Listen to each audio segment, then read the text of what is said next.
రామ అనే 2 అక్షరాలను ఉచ్చరిస్తే చాలు మనం చేసినటువంటి పాపాలన్నీ కూడా పటాపంచలైపోతాయి అని మనకు వాల్మీకి మహర్షి రామాయణంలోనే చెప్పి ఉన్నారు.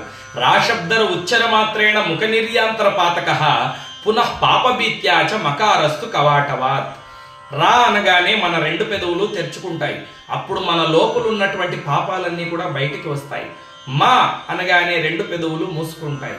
మా అనేది సంస్కృతంలో అగ్నిబీజం కాబట్టి ఆ పాపాలన్నింటినీ కూడా ఆ అగ్నిబీజము దహించి వేస్తుందన్నమాట. రా అంటే 2 పెదవులు తెరుచుకుంటాయి, మన లోపల ఉన్నటువంటి పాపాలన్నీ కూడా బయటికి వస్తాయి.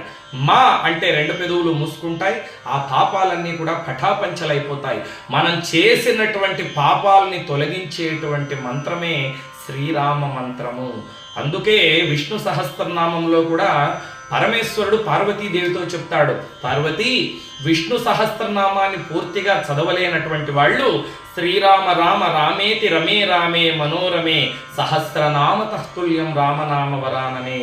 ఈ శ్లోకాన్ని చెప్పుకున్నట్లయితే విష్ణు సహస్రనామ స్తోత్రం చదివినటువంటి ఫలితం వస్తుంది అని చెప్పాడు పరమేశ్వరుడు. రామనామము మహాశక్తివంతమైనటువంటి నామము. అందుకే మనం కూర్చున్నప్పుడు, లేచినప్పుడు, పడుకున్నప్పుడు జై శ్రీరామ్ జై శ్రీరామ్ జై శ్రీరామ్ అని ఆ రామ మంత్రాన్ని ఉచ్చరిస్తూ ఉండాలి అని మనకు పెద్దలు ఏనాడో పురాణాల్లో చెప్పి ఉన్నారు.